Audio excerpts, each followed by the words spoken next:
here at East Carolina. I use he, him pronouns.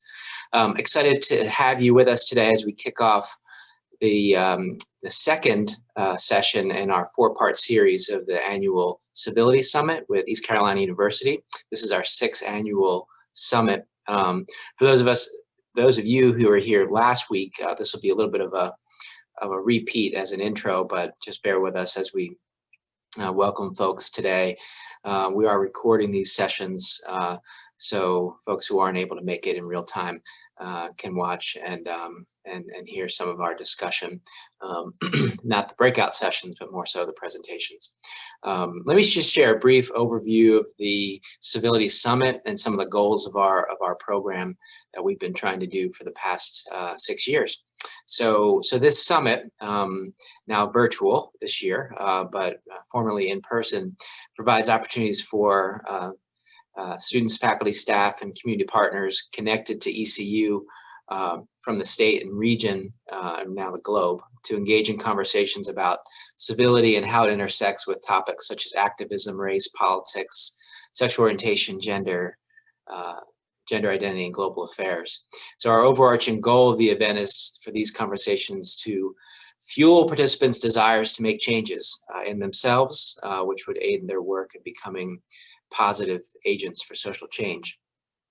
Some of our goals and learning outcomes include promoting democratic values within our own internal campus community, encouraging unity in the face of public divisiveness, honoring active citizenship as a daily practice and aspirational goal, encouraging students to creatively engage in constructive conflict, and as Dr. King described it when he talked about nonviolence, promote steady, loving confrontation to promote a more just and equitable world.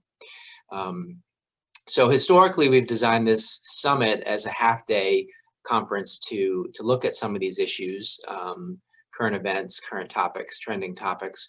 This year, we decided to solicit input from some of our global partners to engage with the topic of building peace after conflict, spearheaded by our friends at Amizade, Brandon, Nick, and team.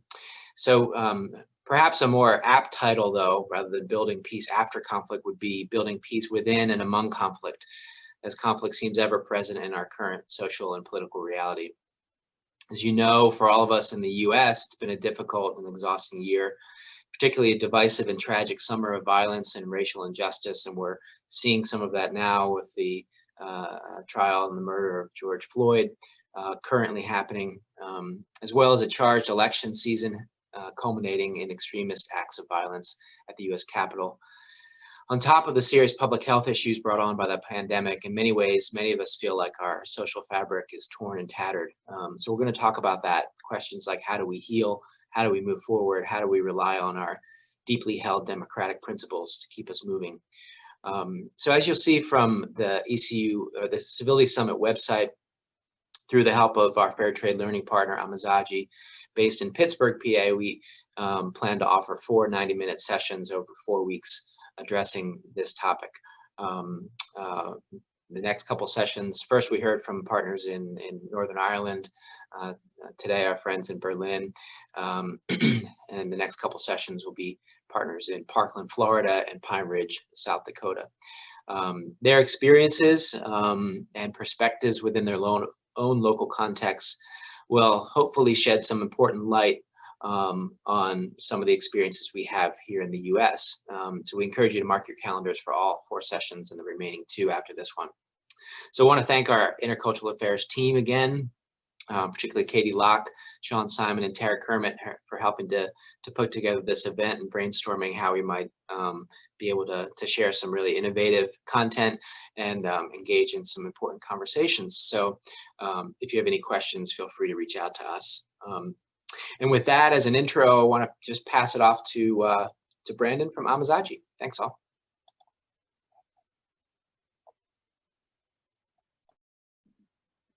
Thank you, Dennis, and thank you so much for welcoming us again here today. So this is, as Dennis said, the 2nd session in a 4-part series around building peace after conflict, although, again, as Dennis pointed out, it seems that conflict is everywhere. So the lessons learned from this series hopefully are applicable everywhere as well. As a reminder for those of you who are new here today, our recipe is pretty simple. It's basically a compelling story with a real human interaction, some inspiration, an understanding of why these stories matter and why history matters. A little bit of nerd stuff. Probably you'll get here some peer reviewed data and why that data might matter. And then for our organization, it's very important that it doesn't stop there, that there's some action. That through a virtual space is done with a little bit of reflective, interactive group activity. And hopefully you'll leave here today with some concrete things you can do in your own community in terms of lessons learned and maybe some resources as well. So who is Amizade? Again, for those of you who are new, we're a 26-year-old nonprofit organization based in Pittsburgh. Amizade is the Portuguese word for friendship. We have a very unusual story that took us from the Amazon to Pittsburgh.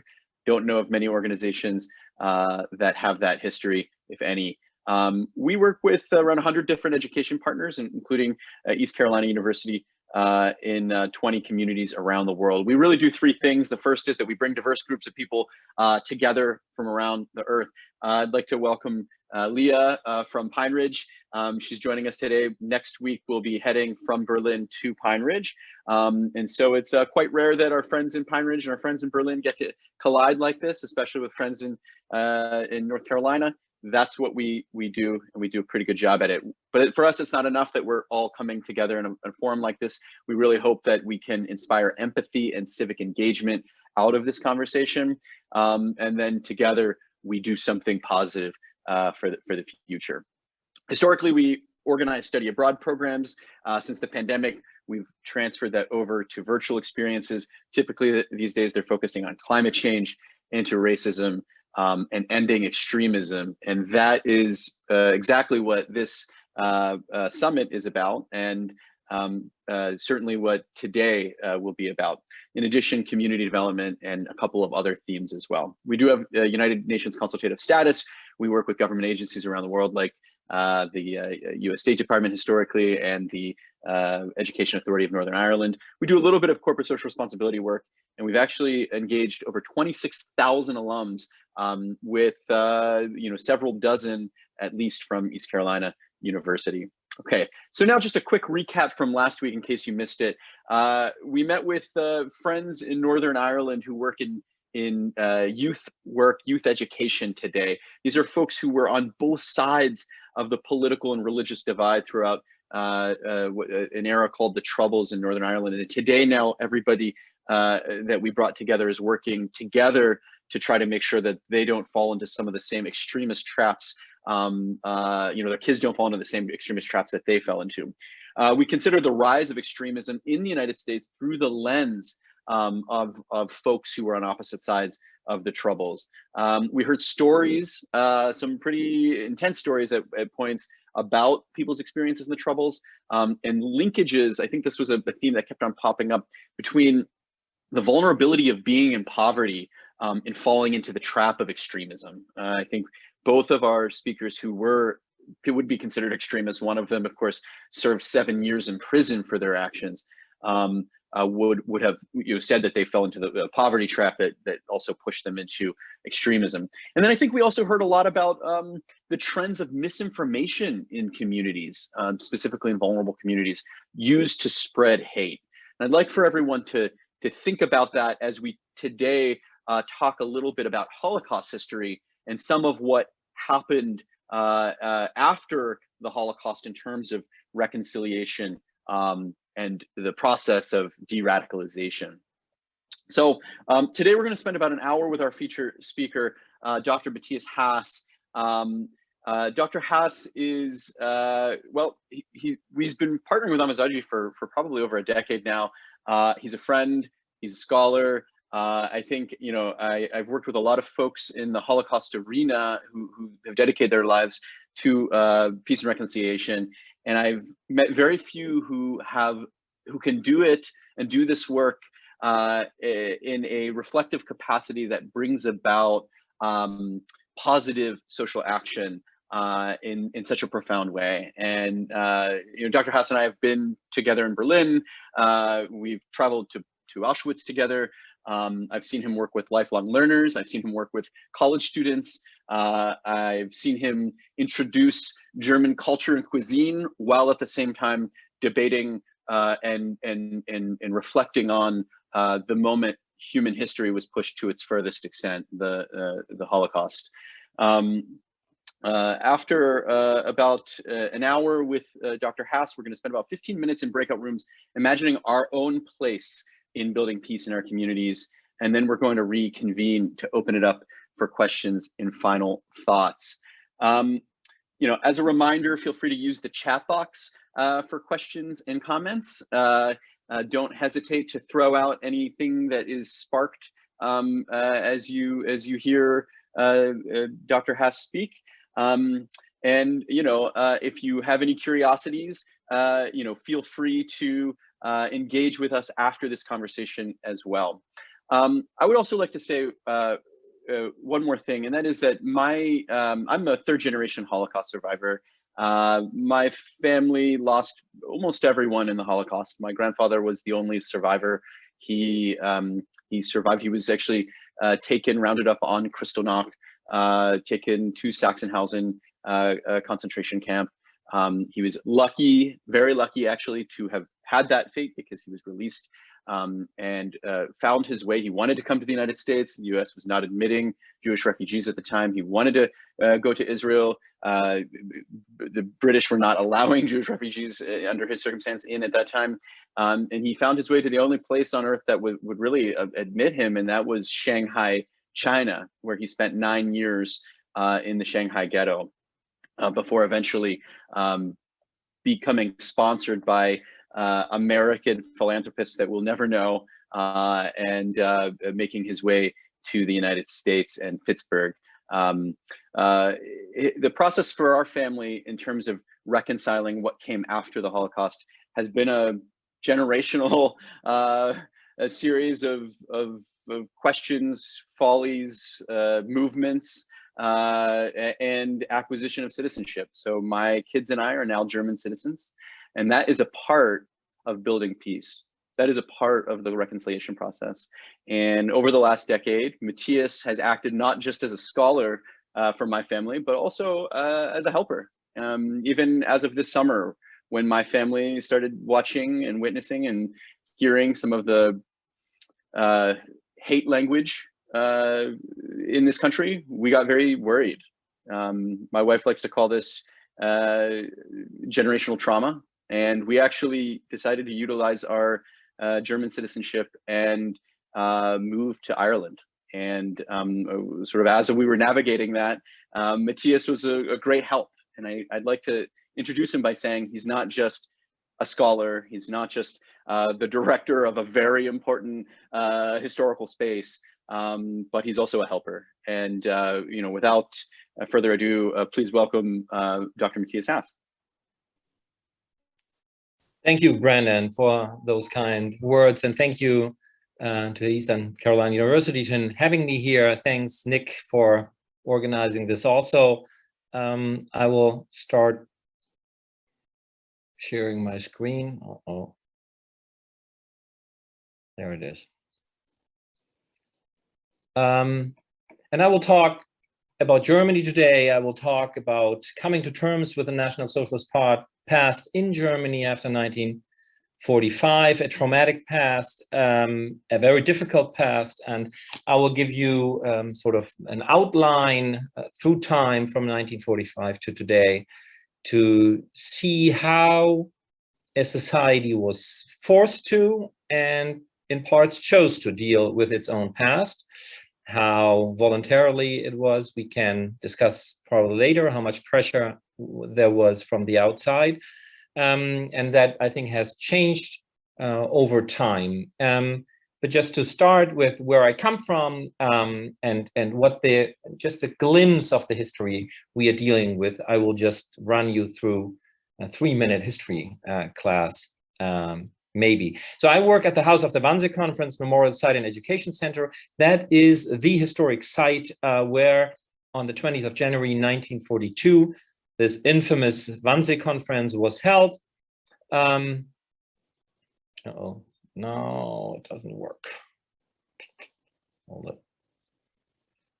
Now there. You see, this is in the outskirts of Berlin. It was a private villa, and that location was chosen by Reinhard Heydrich, the head of the Reich Security Main Office, one of the leading terror organizations inside of Germany and throughout Europe, to hold a meeting with 15 high-ranking Nazi officials with one topic of the agenda: the final solution of the Jewish question in Europe.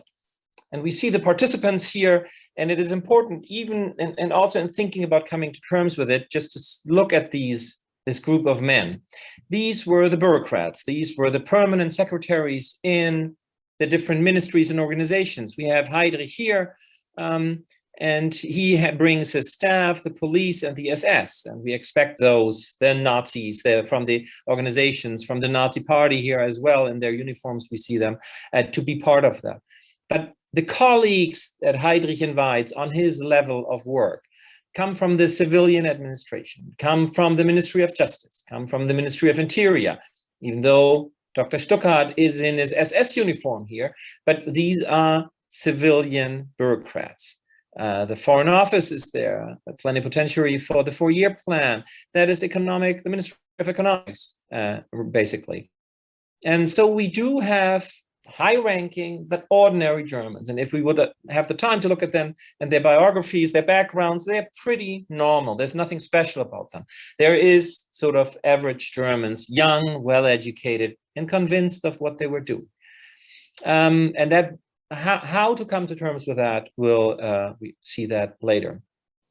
This is a page from the protocol, and again, it shows us the bureaucratic nature also of the persecution. We all know the Holocaust happened in the death camps and the killing sites in occupied Eastern Europe, but the people sitting at their desks on all levels of government, in the communal level, on the state level, on the federal level, they participated in that.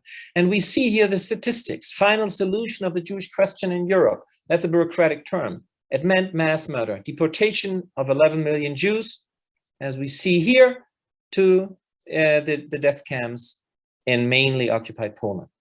And that is, we have the statistics here. How do we implement a procedure from Norway, occupied Norway, to France, from Greece to Eastern Europe? So we want to have one fits all, really, and the administration is very important. Without killing anybody physically, they are an essential part of that.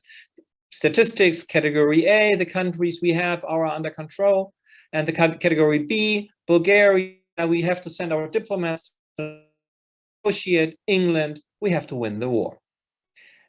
The data before this meeting by Adolf Eichmann, the expert for anti-Jewish affairs, and you see already in the case of Estonia here, that's free of Jews already. So it's an up-to-date statistics. The war ended, Germany lost, and now we need to deal with this history. And I do have issues there. So just jump ahead 40 years. This is an obituary from 1987. That's the last participant of the Wannsee Conference who died. I think in February 1987, has a PhD in law. Gerhard Klapfer was a lawyer after a fulfilled life to the benefit of everybody under his influence, as it was stated in this obituary in the paper, and his widow and the sisters and the daughters and the sons-in-law.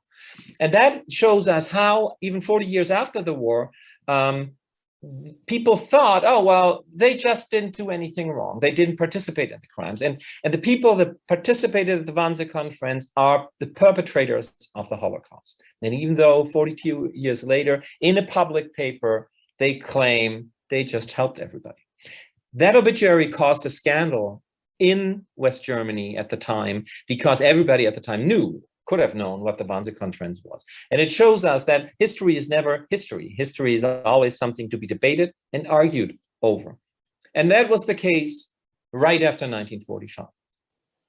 So we have the situation, the Allies didn't stop as in World War I, at the borders, they occupied Germany, liberated Germany, and walked to Berlin. And when they discovered the camps, and this is what they found, and this is what they then printed on posters, these deeds of shame, your guilt. They claimed every German was guilty. Well, of course, not every German was guilty, but understandably so, because the horror of the camps, the shock of the camps was so tremendous that they needed to do something about it. And as educators, we probably would understand easily, well, this is not a great educational tool, but it shows us as a sort of an image in time how dealing with the past began with the horror of the crimes.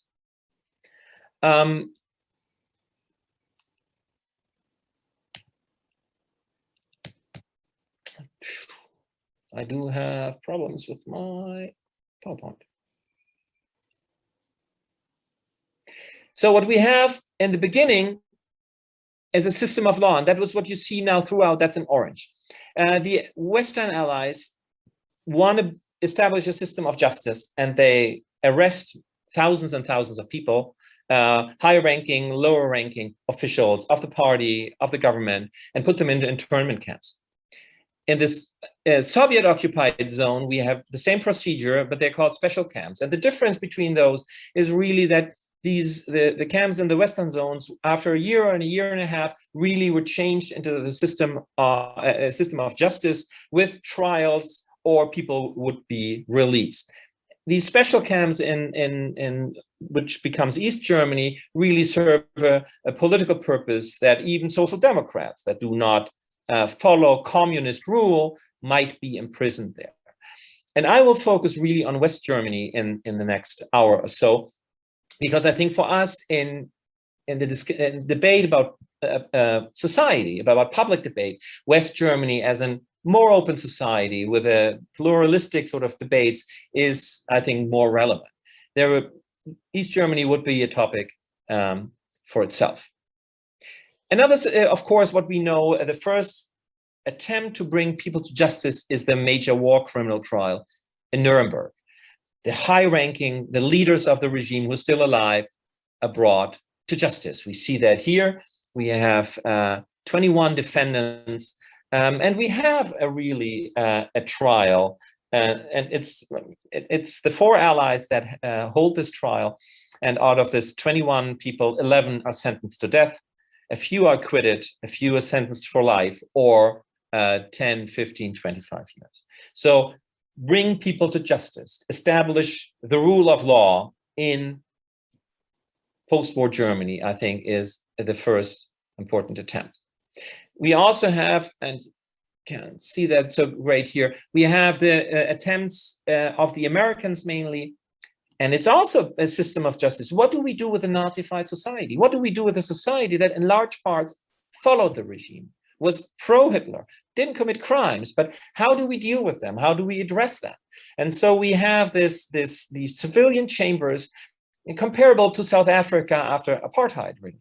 But these 5 chambers, and people are asked how much they were involved. And you have 5 categories from not guilty to majorly guilty, and for the people guilty, a trial might follow, but other people might not be eligible to run for office, become mayor, to get involved in public life again. So we have a balanced attempts to deal with this.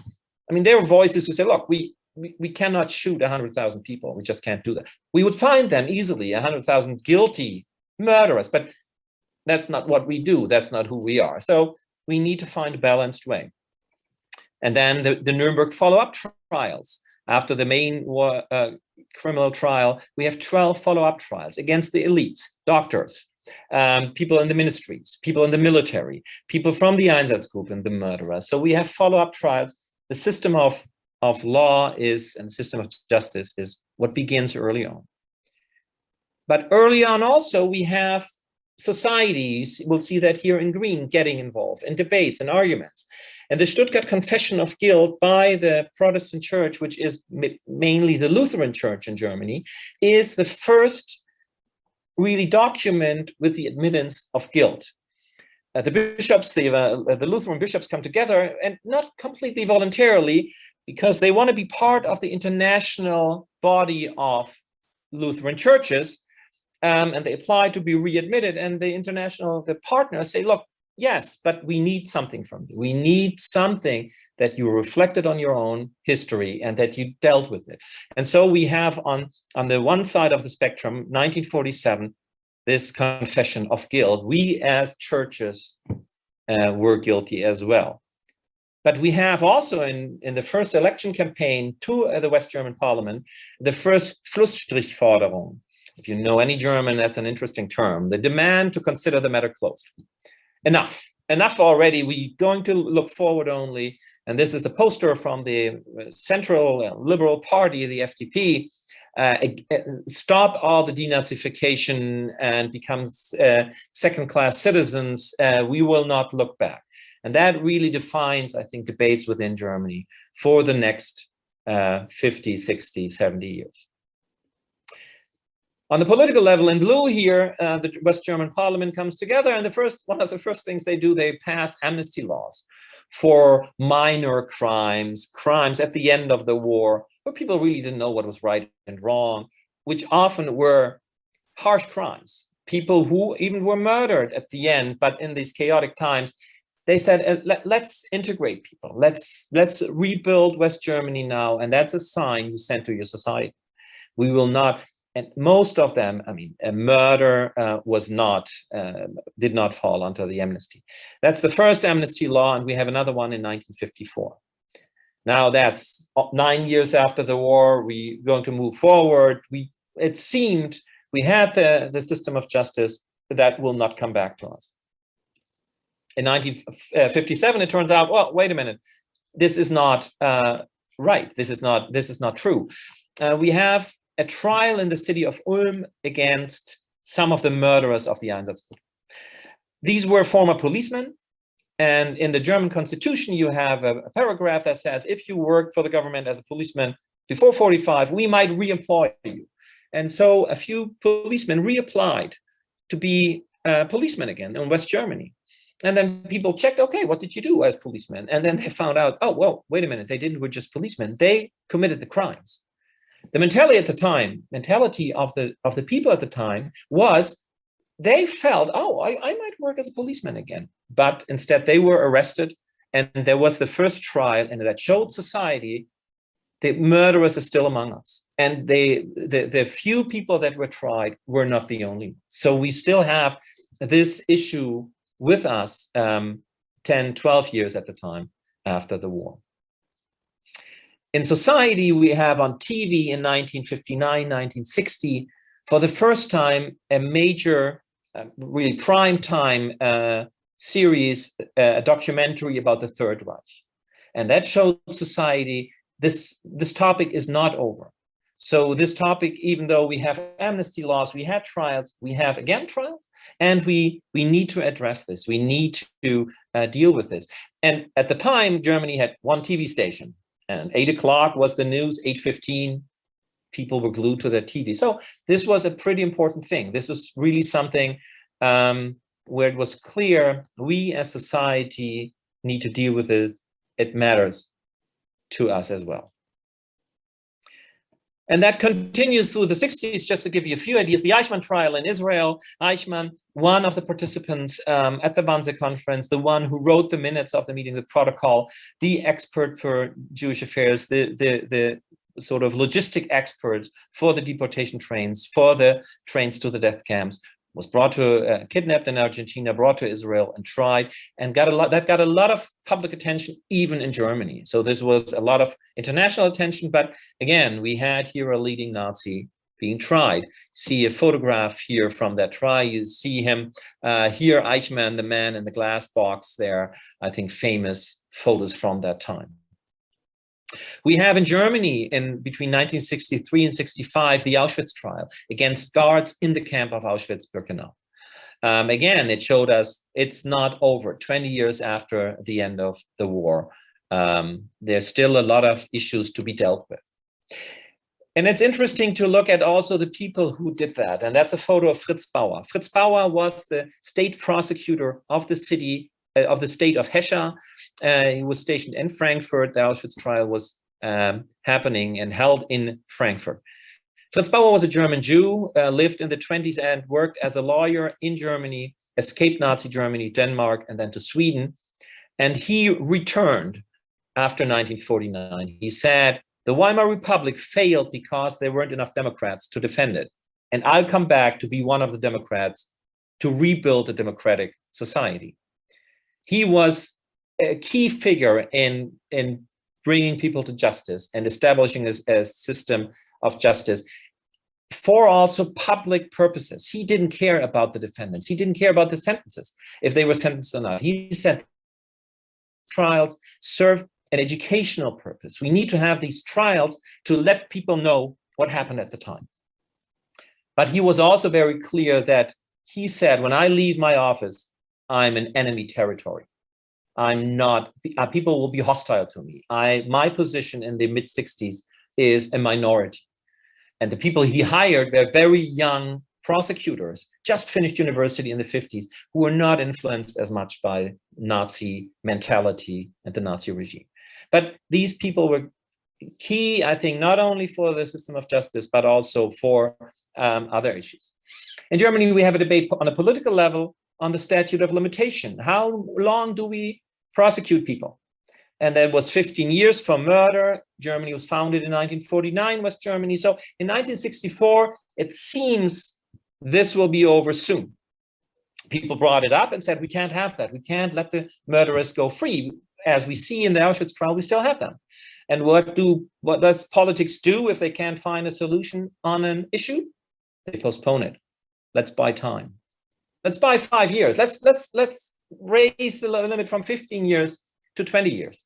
And in 1969, they made it 30 years. And today, in 1979, they decided there's no statute of limitation for murder in Germany, which then would, next course would be interesting after the fall of communism in East Germany. But for the coming to terms with the Nazi crimes, this was a political decision that allowed still to bring people to justice.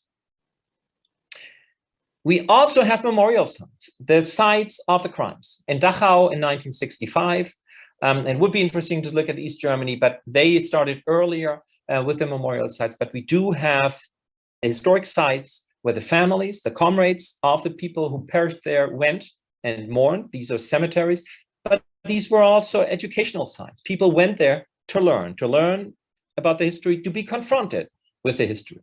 And around the cities and towns of these sites, there was always a tension to accept that history. American tourists usually go to Germany, they go to Munich, they think Bavaria is Germany, and then they often go to Dachau. And the city of Dachau always said, wait a minute, no, come to our beer gardens, don't visit the camp only. So there were tensions to accept their own history. I think today that has eased, and it's easier really to address that and to accept that this difficult history is our history. I think as on a political level in the 1970s, we have, I think, one of the most important peaceful pictures of the German Chancellor Willy Brandt visiting Poland 25 years after the war and kneeling down at the Warsaw Ghetto Monument, the monument for the Jews that were imprisoned in the Warsaw Ghetto and from there brought to the death camps. He visited Warsaw. It was not a very welcoming and good visit, but that was a gesture, I think, well received in the world. Willy Brandt himself was a resistance fighter. As a socialist, he went to Norway and helped the Norwegian resistance to fight German occupation. So he wasn't involved, but as a chancellor, he took political responsibility.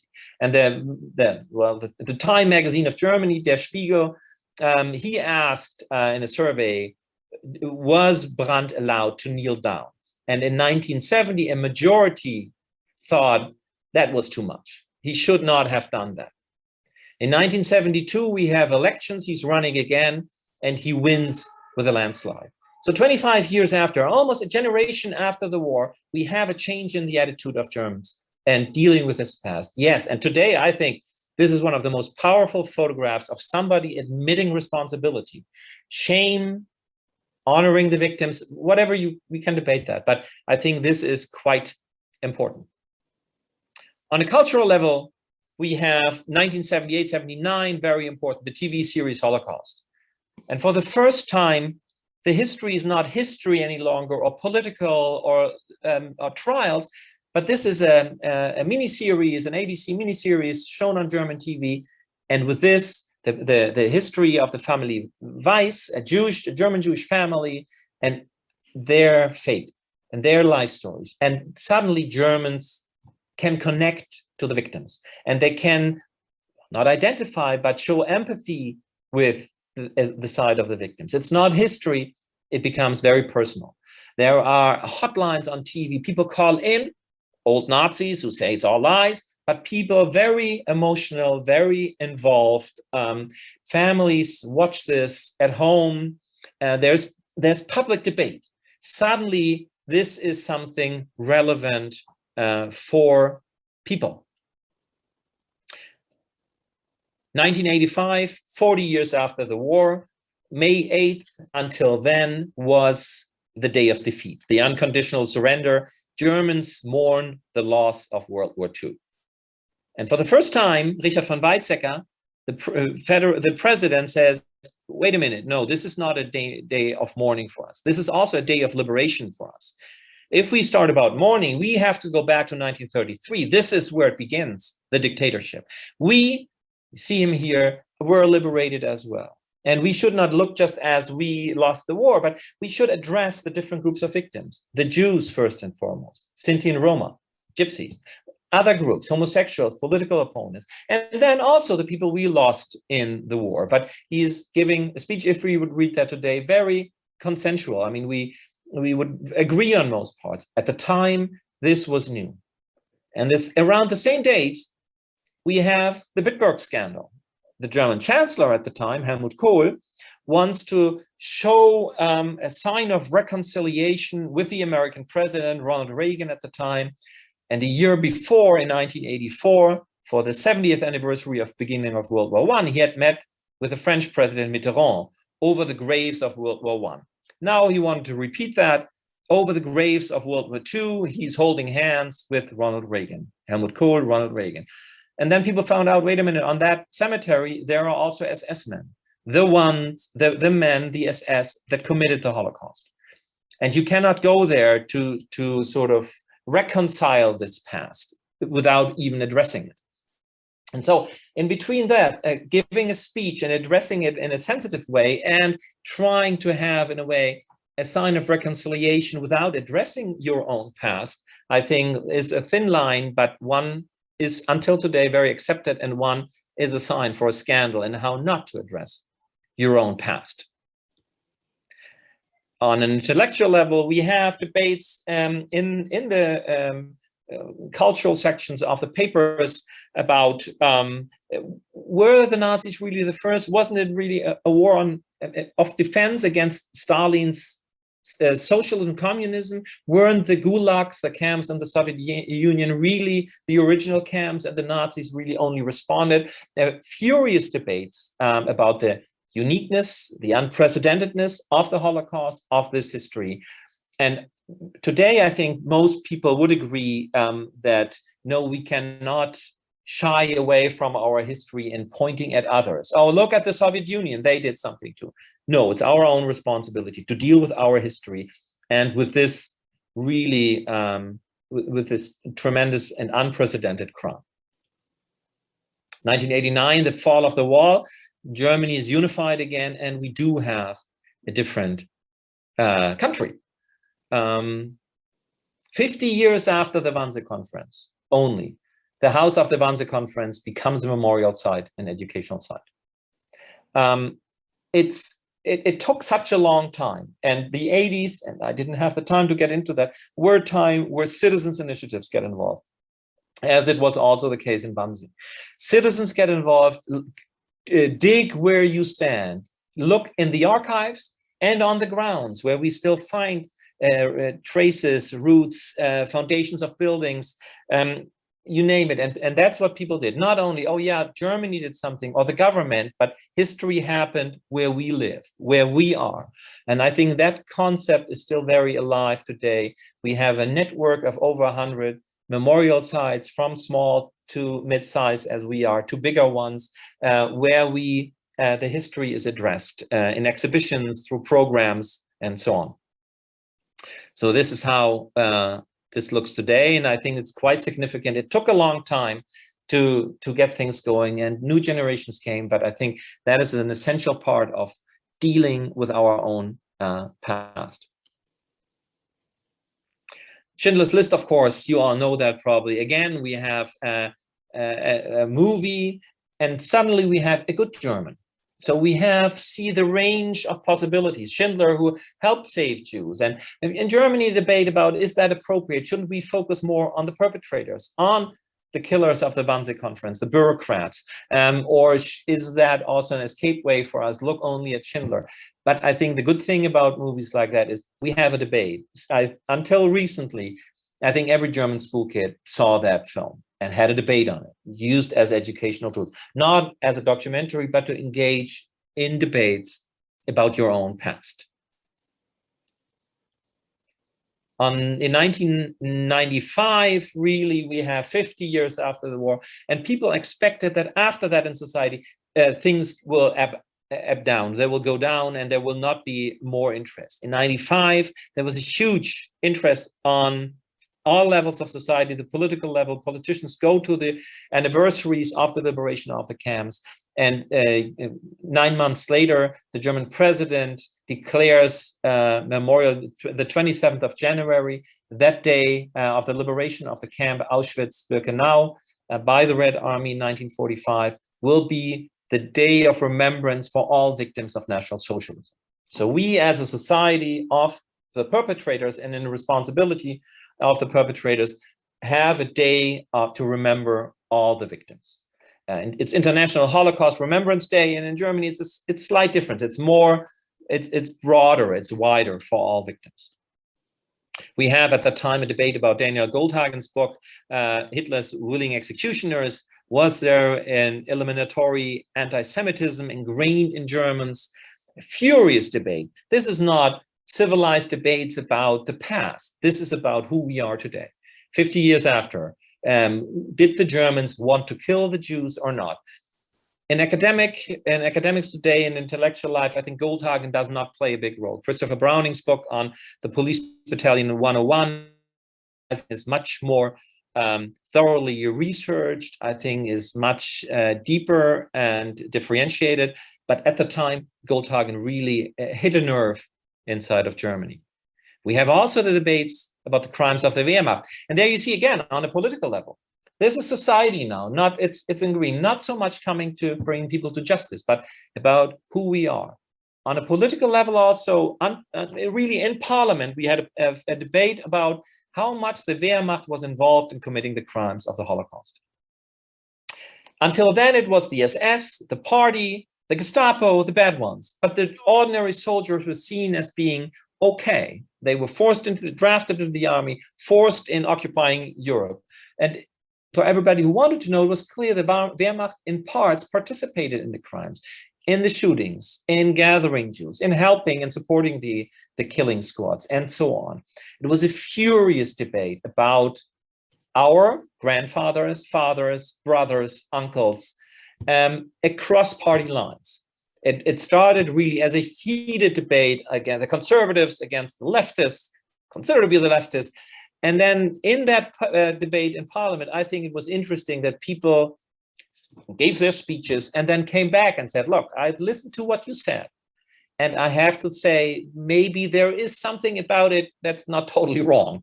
And hey, that's something in politics, I think, to admit the other side has a legitimate point of view. And to listen to both sides, I think, is on a political level, on the level of debates in parliament, quite significant. We do have today in Germany the Holocaust Monument, the Monument for the Murdered Jews of Europe, a debate that started in the mid-80s and brought this monument really to reality. In 2005, it was opened. And I think this is a significant debate about who do we remember? For who do we build monuments? And this is a sign, we as society of the perpetrators, remember the largest group of victims next to the Brandenburg Gate. You see here the Reichstag building in the back. So it's in the center of Berlin, and it's a huge place. Now we have it, and I think it is quite impressive. What is more interesting or important was the debates around it. They went on for 20 years. Why do we have a monument and an artificial place? It's not a historic site. We do have the historic sites. Isn't there a danger if people go there, they will not go to the historic sites any longer? That was, I think, a legitimate fear. I had that.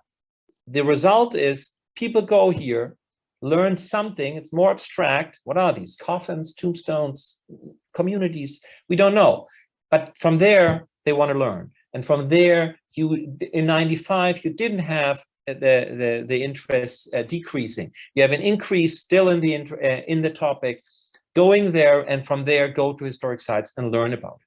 Why is it only for the Jews? What about other groups? Soviet prisoners of war who died by the millions? What about the Gypsy, Sinti, and Roma that were murdered? What about people with disabilities who were killed in the euthanasia killings? What about homosexuals? And I think that debate, why the different groups, the different faiths, the different stories of persecution need to be addressed. But we need to do this also in the public space. We need to do that. Well, after 45, I mean, Germany was defeated. All the Adolf Hitler streets and places on the monuments for the Nazis, they were gone. Of course they were gone. So we do not have those, but we do need public places of commemoration, of remembrance. And from there, a debate began, okay, let's have other monuments. So there is a second one for the persecuted homosexuals, very nearby in the Tiergarten. And then there is a monument for the persecuted and murdered Sinti and Roma. So we do have an ensemble of memorial sites. We have a monument at the Tiergartenstraße number 4, named after T4, the T4 action, the euthanasia killings for the people with disabilities who were murdered. We do not have one fits all. Oh, let's have that one monument. No, we need to also address a concrete history with these monuments. So it's not only this one monument, it's also a place of information underneath in the basement where you can learn, where you can have debates. And those public debates, how to remember, who to remember, about the forms of remembrance, I think really defined the public debate for a long time in unified Germany. And this is a debate about identity. Who are we? What's the role of history? What's the role of this crime, even though it's 50 years, 60 years ago? It has its relevance for us today. Other monuments, we have World War I monuments at the time, our heroes, our fallen heroes.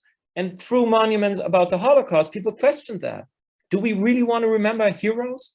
Or, well, do we get rid of them? Or should we have counter monuments? Debates about contextualizing monuments, to have additional information. We had then on monuments from East Germany, very socialist. They fought for communists, for the friendship with the Soviet Union, etc., etc. Do we just get rid of that? No, let's contextualize it. Let's put more information to it. And I think that is interesting in the public sphere. If you go through Berlin, you can learn about it, and you see places, and you see even how they changed in post-war times, in their setting, and how they can be addressed. There were fears about, well, people go there and have a picnic. You can sit down there and people might not use it. There are rules and there are guidelines how to behave. You should not play hide and seek, etc. On the other hand, I think it tells us something also about, in a pluralistic society, if we deal with it, if it's important, we respect the signs. And if there will be times maybe where you will have graffiti on that, nobody goes there. It reflects also, I think, something that this society has changed and is not willing to address its own history. So in a way, I think as a mirror, these are very good tools to use them. Have somebody, an old king on a horse, you just don't see any longer, you walk by, or a general or something. But this is something much more lively, where you can engage in a debate. Interestingly, now I've talked about how great Germany has dealt. It's a past. But if we look at the a little more detailed in the ministries and the history of the ministries, we find out that more than 50, more than 60 years after, official Germany on a lot of levels had not dealt with its past at all. That's the Foreign Office and the past. And the Foreign Office had the image of, well, we served Germany. We, the diplomats, we didn't deal with the Nazis. We weren't Nazis. We served Germany. And Germany and Nazi Germany, that's two separate things. They continued really a tradition of, I think, elitist diplomatic mentality. And then people, the Green foreign minister, there was a little internal scandal, and he had a researcher group. And they looked for the history of the Foreign Office after 45, the continuation of personnel, the continuation of mentalities. And then other ministries followed and said, look, there is a history where we have to be self-reflective and self-critical in looking at our own past. And for the Ministry of Justice, for example, they found, the historians found out that in the 50s, there were more Nazi party members in the Ministry of Justice than in the 30s and 40s. So the continuation, the scandals in an official sort of governmental bodies, state bureaucracies were scandalous. And looking back at that, it's surprising that Germany really became a normal, average Western society with these continuations. But it shows also how debated this past was. We had the Nazis, we have programs of denazification, but we still have the ones who fought for influence, fought for power, and their version of the past.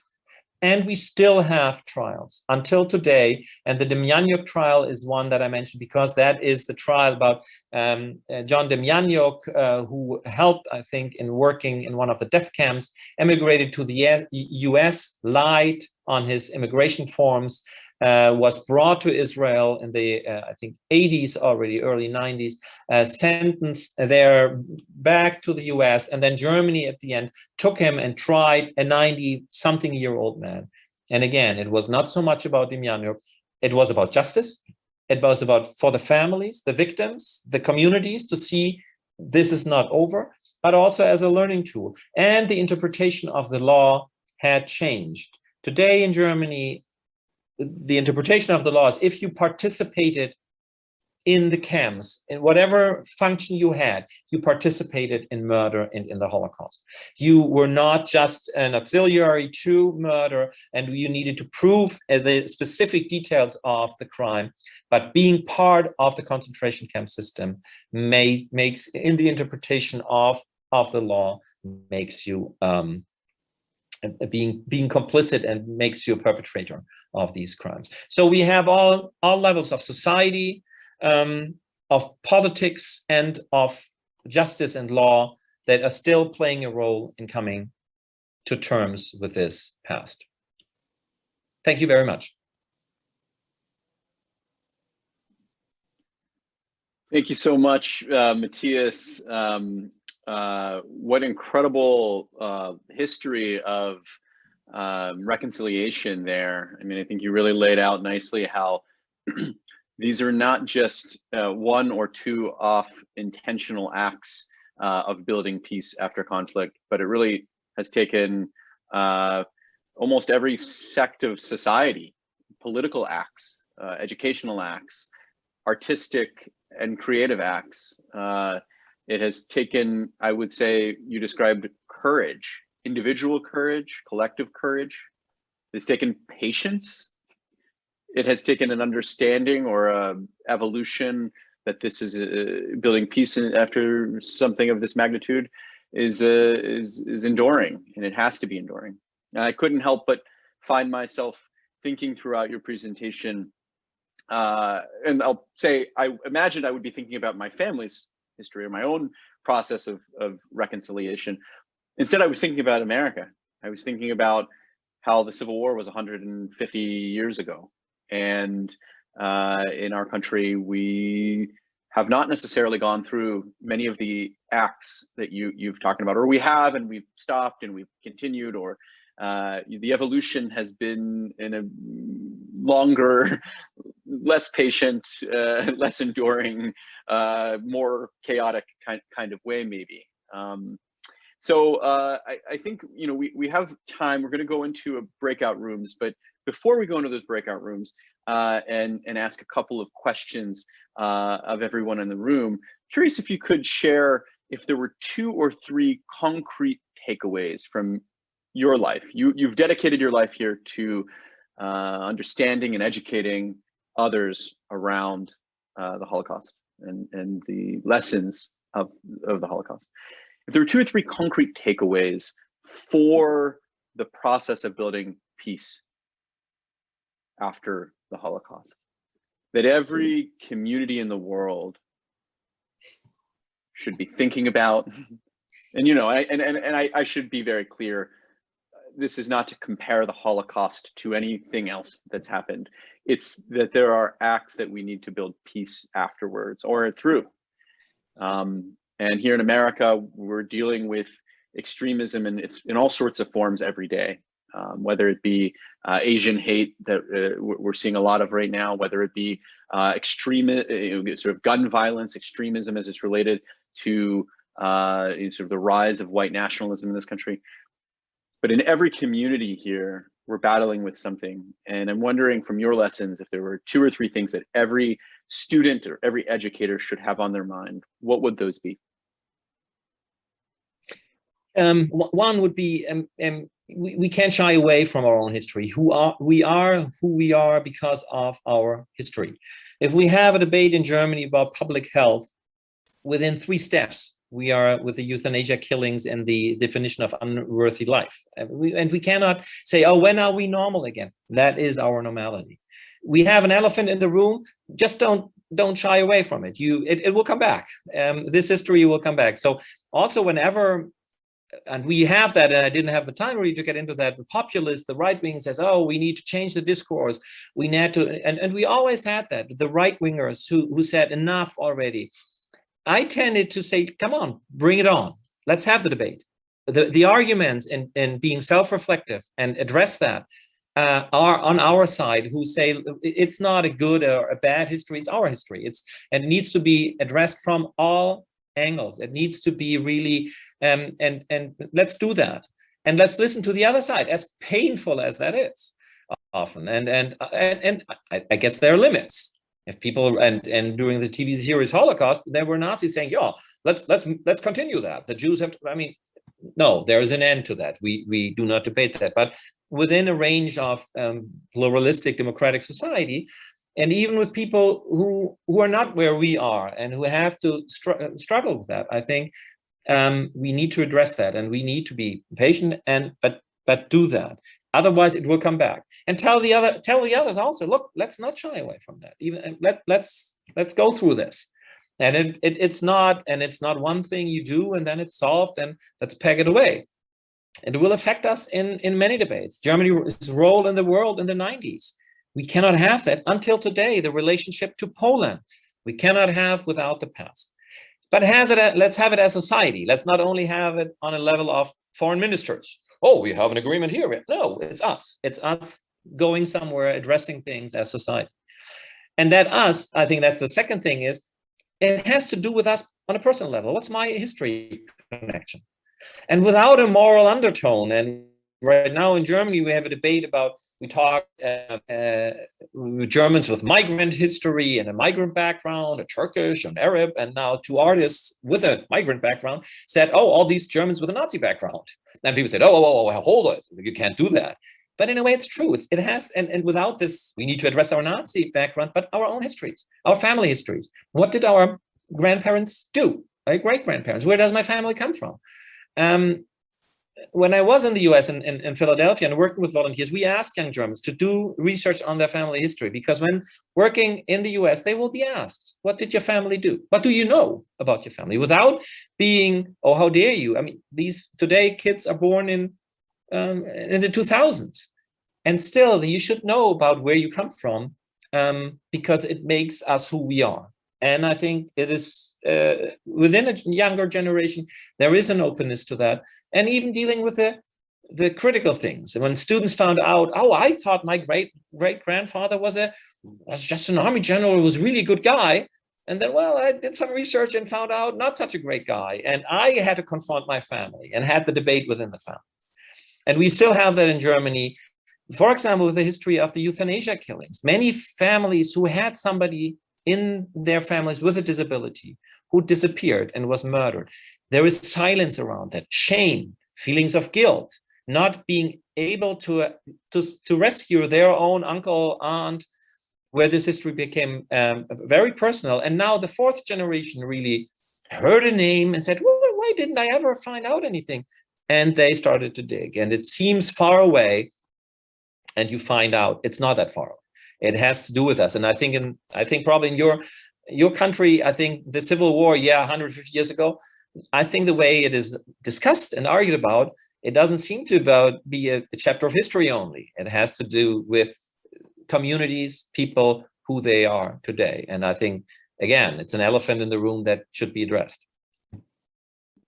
So I heard you say owning your collective history and owning your personal and family history. And you reminded me of a few things that have happened recently where cousins have said things to me or said things online about how spreading misinformation that the Irish were also slaves, or saying things that we know aren't true, that the Civil War wasn't about slavery at all. That's something that you hear a lot in not owning collective history. And then in terms of owning personal history, recently a friend was telling me, and she's from North Carolina actually, that her family has a Confederate sword that's like they're very proud of, and they use it it's a tradition to cut wedding cakes with it, and the dissonance that she feels about having it, but the problems and the challenges with countering that, or talking about it, or even discussing it with any other feeling other than pride, makes it so that it's very difficult for the next generation to conceive of it in any other possible way other than being this note of pride. It's everywhere. But I think it's interesting what you say, this sign of pride, and we use that. It's part of family tradition, and we always did that. And if you address that and criticize that, which is nothing horrible, the emotions that criticism sparks tells you usually there is something at work there. These people have an understanding of this is not just a nice piece of family tradition. There's more connected to it. And we know this is loaded. And it will come up in generations probably with this being loaded. And let's address that. And I don't want to tell anybody, oh, you can't do that any longer. But be aware of what you do. Be with the whole complexity of what that means. So we have a question in the chat box from Catherine Pierce asking if you could expand on how the old monuments were dealt with in Germany. And I think she's probably referring to Nazi monuments. They were blown up. They were blown up because, I mean, the swastika, this is really the sign of the Nazi regime. And wherever you had that, you have, I think, famous film footage of the Nuremberg party rally grounds where they blow up the huge swastika there. You can see that, and American troops standing around there and cheering. So the public monuments, the street namings of the Hermann Göring squares and the Adolf Hitler streets and all that, that's gone. But it's interesting if you look a little more closely. In my hometown, there is what's today the building of the police is built in the mid-30s as the building of the Reichsbank, and you have a few steps walking up there, and you have an iron sort of thingy around it, and then there is a German eagle, and in the middle you see an empty little place, a round circle for something. And if you look carefully, you see they just cut the swastika out there. And that's what you can see often. You see often that things are still there and they just got rid of the swastika. But because of, I think, the enormity of the war and the crimes, the monuments and streets, which are so openly, they are gone. But if we look then for example, at who enabled Hitler to come to power, Vice President Hindenburg, the war hero of World War I, who was not a Democrat, who was a president, but he enabled really the Nazis to get in power. And still streets are named after Hindenburg. Oh, he's such an historic figure. He was one of the warmongers of World War I, really.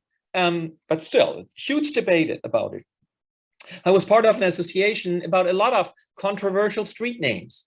And what they did is, okay, if they don't change the street names, we will put a little sign to these street signs and explain who these people were. And we should, if we keep names, okay, but let's contextualize them. Let's have something in addition to them. And after the fall of communism, they got rid of names of communists, even of communists who were murdered by the Nazis in the camps. But they were communists and they are evil, and so they got rid of them. And so they said, no, let's keep the names. Let's deal with the names. Let's address that. Let's be able to find out more about that. And I think that is often a way to go, to contextualize things, to add information. Who is Hindenburg? The Hindenburg Street. I don't know, but you can have some, then argue about the inscription on an information plate. But I think that is something, what happened, at least in parts, in Berlin and smaller city, probably not as much.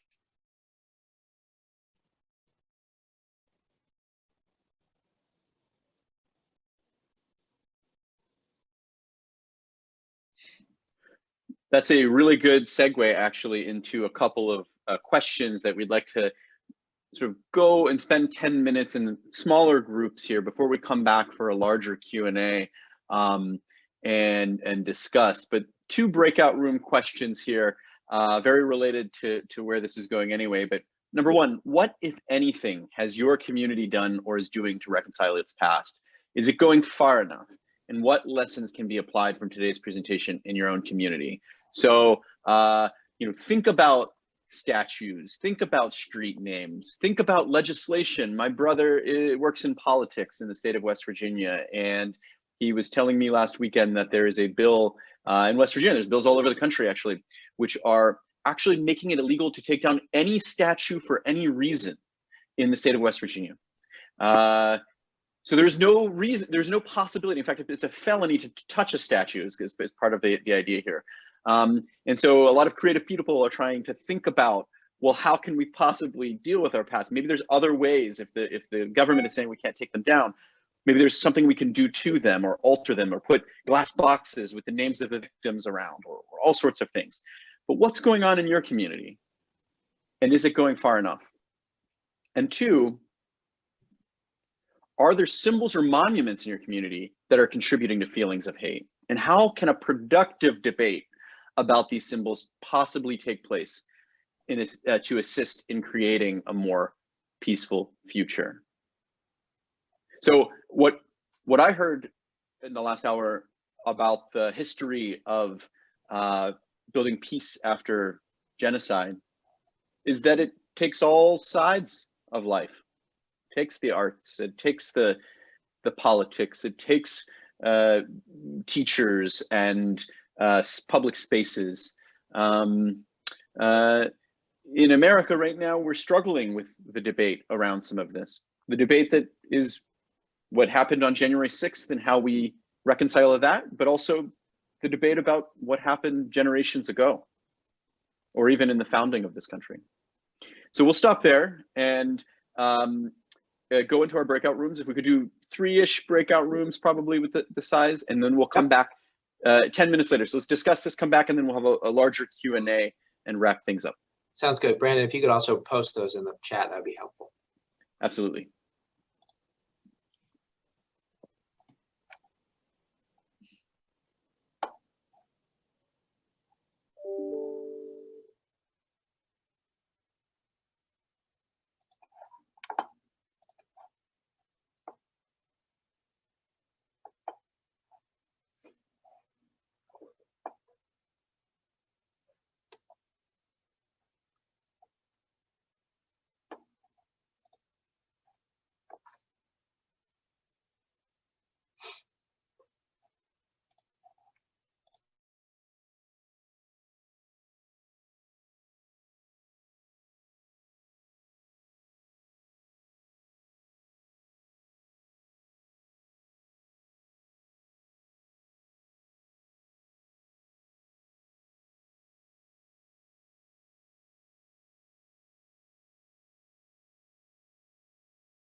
All right, welcome back, everyone. We had a really interesting conversation about symbols in people's own family history, what they have, what they cherish, and kind of how we own our own histories. Curious if we have any questions or comments from the breakout rooms.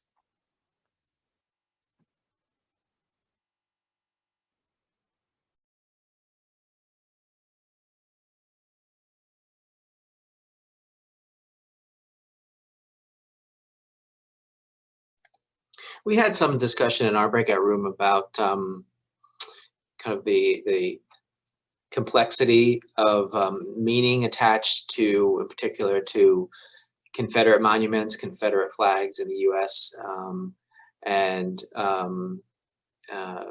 how there's a lot of similarities between the Nazi symbol, the swastika, and the Confederate flags that most people would agree upon.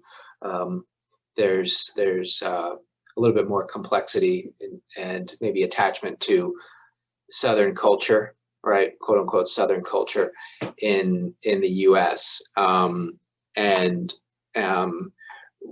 Which seems to be one of the main challenges with that people have with removing monuments outright, right? And it just reminds me that, you know, not only is the product or the outcome important, right, but also the process for how those decisions are made, or input is had, or communities are come together to discuss those things, but also, you know, the relationships that individuals have within those communities. Because certainly, you know, governments can make those calls, and certainly have, but then, so how is the conversation, or what's the communication like, right, to be able to make those changes, right? Because there's for bad or worse, there's all sorts of meaning attached to those things, cultural meanings. And I think too, it raises the question about the level of polarization that we see certainly in the U.S. currently, you know, not just between quote unquote North and South, but on a variety of different spectrums. And, you know, the number of Trump 2020 signs and flags and placards that Katie and I certainly see in our community, which is oftentimes sort of, you're scratching your head like, so what is that about, right? What is that? And so it's almost like this inability to have a conversation when there's already a sense that, you know, the current administration is illegitimate or not representative of us, and so we're just either going to wait or resist or whatever until 2024, when, you know, Trump could be reelected or something like that. So it's striking that kind of polarization and divisiveness that you see visually, right, in some parts of our country.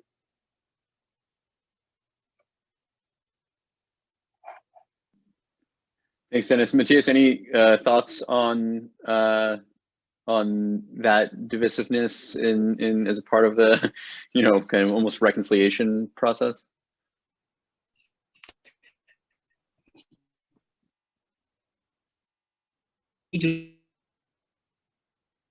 So you need to talk. I mean, you need to find at least something about facts. What's going on there, and if you do not have that, it's difficult. But to need to and it's something you will not have on a public platform, and it's not something you will have probably with the ideologues who really define something. But there are a lot of people who don't know, who are unsure, and buy into the easy arguments or the non-arguments, but the easy way to engage them on a level, and to be able to see, look, but is there common ground? Is there something you can? And in Germany for a long time, well, the Nazis, yeah, that was all bad. It was a bit much, but the Autobahn right? And you still had that. Oh, and Hitler didn't know anything about the cross. Or, I mean, you had painful debates, and not that I can remember. It was just, oh, well, but he was an ordinary soldier and made it become the Führer. And this myth about people. And then it's a generational thing, but it's not only, it's also something that you need to address. And it's not this, we just pick the cherry picking, just the good things. And let's look at only that. There is, if you have the great side of, wow, we felt so good, there is a flip side. What's the other side of that? And trying to make people see that. Well, if you, how would you feel if somebody is presenting you with hurtful signs or symbols? It means something different for you, and I respect that. But for me, it means that, and let me tell you that. And you might think about it and think, oh, do I? So it's a slow process, maybe. But what other way is there? And in Germany we still have that. I mean, it's coming back at us. Oh, we need a change of the culture of memory 180 degrees, and that bird poop of the Nazi time. We had 1,000 years of glorious German history, and people say that. Okay, let's talk about the glorious days of German history. Where are they? What is that? What do you mean? Let's go into the nitty-gritty, painful, exhausting issues. I'm a member of our local German club, and the guys who run it have said to me on numerous occasions, "Oh, we don't talk about the bad times. We don't talk about it." And I say, that's precisely why I joined this club, to remind you of the bad times. We have one more question here, and it's a good one. I work for a town that recently removed some of their Confederate monuments. There was a huge uproar. I'm at work and cannot speak freely at the moment.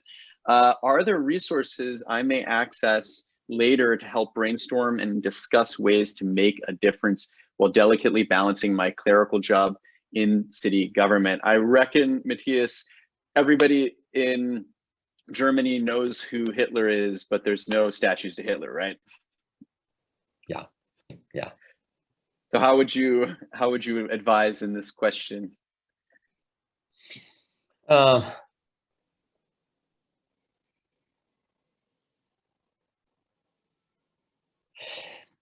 I mean, and look, I'm not an expert in the US history, and I talked to some of the Amizade groups that I brought to Poland. We talked about monuments, and I said, look, they need to be contextualized and maybe not removed. And then people looked at me and said, there are so many, and there's so many. It's just, it's mind-boggling. And I then had to be a little bit more hesitant. But I think people identify with that, and if you take it away with them, do you still engage them in debate? And now somebody mentioned this. Oh, okay, in West Virginia, or you, Brandon, you cannot touch a monument. Well, you can add something to it. You can have a second monument, and if you're not allowed to touch that as well, both might be protected, and both might tell the same story from different perspectives. Both might be an offense to the other side, or something thought provocative. So sort of to engage that. So if you have and again, the good thing is we were occupied. We lost. Period. There was not I mean, World War I, Germans called a tie for a long time.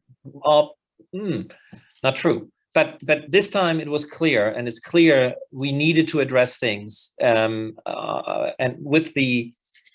with the help of the Allies, and really sort of the support, and they pushed us. And you can push things in an open society, but you can sort of add something to it. And I think on a legal level, to pass a law, you can't do this, you can't do that. That's really also, in a way, the end of a debate. And maybe if you have that for 3 generations, nobody will even see that monument any longer, because then it really becomes something. And what we have with monuments of the emperor, and all our parks and gardens, we have monuments really of the kings and the generals, and that nobody's emotionally attached to them. Nobody. I mean, there's nothing, because they are removed, even though sometimes they are in central places, but you don't see that. And yeah, I don't know if that's a good answer. Matthias, grateful for your time, grateful for your knowledge and your wisdom and your experiences. It's a really good segue actually to next week's discussion. In our breakout room, Leah reminded us that Mount Rushmore is a monument of great pain in Lakota country. And that is something that we'll surely touch on next week. It is considered an extremist act to have built that in the first place. And a reminder of all sorts of colonial oppression. So Matthias, thank you again for your time. Next week, same time, same digital place, except we'll be heading to Pine Ridge and our friends there. And as always, thank you, Dennis and ECU, for your time as well. Thank you all. Thank you for inviting me. It was a pleasure to be here with you. Thank you. Thank you. Take care. Thanks, Matthias. Bye-bye.